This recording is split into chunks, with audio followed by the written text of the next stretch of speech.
Pada bulan Juni lalu, saya dan seseorang yang sangat saya cintai telah merencanakan pernikahan kami yang insya Allah akan dilangsungkan pada tanggal 22 Juni 2025. Segala persiapan telah kami upayakan bersama, penuh harap dan cinta. Namun takdir Allah berkata lain, Ustaz. Beberapa jam sebelum akad berlangsung, ia lebih dulu pergi dipanggil menghadapnya. Sejak saat itu, saya masih kerap merasa sulit percaya bahwa semuanya telah terjadi. Terkadang air mata juga masih sering mengalir tanpa bisa saya tahan. Namun saya berusaha untuk meyakini bahwa semua ini bagian dari takdir Allah yang paling baik. Ustadz, dengan penuh harap izinkan saya bertanya, apakah setiap doa, rindu, dan tangisan yang saya panjatkan akan sampai kepada almarhum? Apakah perasaan rindu dan sedih ini akan mempengaruhi ketenangan almarhum di sana? Dan apabila suatu hari nanti Allah mempertemukan saya kembali dengan seorang yang ingin membersamai, apakah saya masih layak untuk dicintai, Ustadz? Meski membawa kisah kehilangan yang begitu dalam. Ini pertama kali saya memberanikan diri keluar rumah untuk bepergian jauh setelah kejadian kemarin.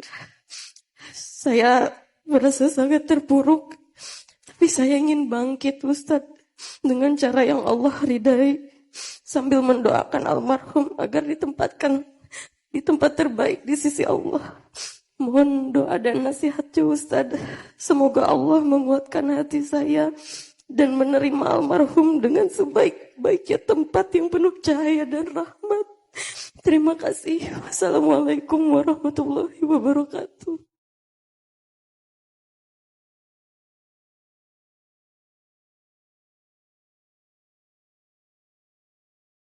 Ahilman beserta semua yang hadir turut berduka atas wafatnya seseorang yang Mbah cintai. Tolong aminkan sama-sama. Mudah-mudahan almarhum Allah terima iman Islamnya. Mudah-mudahan almarhum Allah ampuni dosa-dosanya. Mudah-mudahan almarhum Allah tempatkan di surga terbaiknya. Dan semoga kuburannya almarhum Allah jadikan raudhah min riyadil jannah. Amin ya rabbal alamin. Ada 3 hal yang ingin coba Ahilman sampaikan dari isi perasaan Mbak yang tadi disampaikan kepada kami. Yang pertama, hidup dan mati itu ketentuan Allah. Kematian itu kepastian.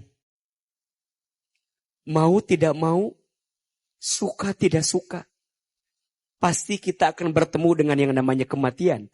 Kullu nafsin dha'iqatul maut. Yang bernafas, yang berjiwa, pasti akan bertemu dengan kematian. Gak bisa dimundurkan, gak bisa dimajukan. Kalau Allah yang sudah punya ketentuan, maka tak bisa dielakkan. Maka untuk semua yang barangkali sedang merasakan sedih karena ditinggal pergi oleh orang yang dicintai, belajar ridho. Maka Mbak sayang sama seseorang itu, tapi Allah juga sayang sama seseorang itu. Kira-kira lebih sayang siapa? Kita atau Allah? Allah. Saya sayang sama orang tua saya, dan Allah juga sayang sama orang tua saya. Siapa yang lebih sayang? Allah. Maka untuk yang telah pergi, ikhlaskan. ridho dengan ketentuan, yakinlah Allah bukan tidak mencintaimu. Justru Allah mencintaimu. Bahkan Allah mencintai seseorang itu lebih besar daripada cintamu. Yang kedua, apa yang harus aku lakukan setelah orang yang aku cintai itu pergi meninggalkanku? Apakah doaku akan sampai? Masya Allah. Sampai teteh. Ada 4 yang dirindukan oleh seseorang yang telah kembali dari kita yang masih hidup. Ada berapa? Ada 4. 1, doa. Doa kita yang masih hidup, yang kita kirimkan kepada orang yang telah wafat, sampai doanya. Bahkan, kalau kita soleh, lebih cepat doa itu sampai. Disebutkan dalam hadis riwayat Ahmad, ada seseorang yang ketika di alam kubur, dia terkaget-kaget. Kenapa? Karena siksa kubur yang dia rasakan berkurang. Siksa kubur yang dia rasakan bahkan hilang. Dia bertanya, Ya Rabb, Ya Allah, kenapa malam ini siksa kuburku terasa lebih ringan dibanding kemarin? Apa kata Allah? Wahai hambaku, siksa kuburku ringan. Kenapa? Karena malam ini aku melihat ada orang yang ada di dunia mendoakanmu dengan doa yang tulus dan ikhlas. Sehingga doa itu meringankan siksa kuburmu.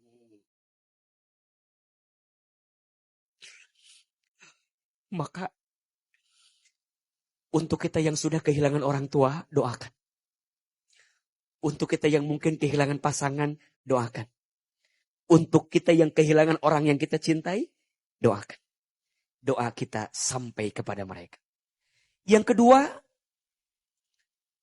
lanjutkan kebiasaan baiknya. Teteh, kalau seseorang ini dulu punya kebiasaan baik, lanjutin sama teteh. Mungkin almarhum punya kebiasaan baik sedekah setiap Jumat, lanjutin sama kita. Mungkin almarhum punya kebiasaan berbuat baik, lanjutkan kebaikan itu. Kebaikan yang dilanjutkan oleh kita membahagiakan orang yang telah kembali kepada Allah. 3, sambungkan silaturahmi dengan kerabat dari orang yang telah wafat. Teteh, almarhum masih punya orang tua, masih ada saudara. Kalau beliau sudah tinggal menghitung hari untuk menikah, berarti hubungannya sudah sangat dekat. Masih boleh disambungkan silaturahmi dengan orang tuanya. Sehai, titip salam, telepon. Maka seseorang itu akan sangat bahagia. Dan yang keempat, sedekahkan atas nama orang yang telah wafat. Maka sedekah itu akan melapangkan alam kuburnya. Maka teteh sayang, percayalah doa teteh akan sampai. Bahkan hari ini teteh beruntung didoakan oleh kita semua, betul?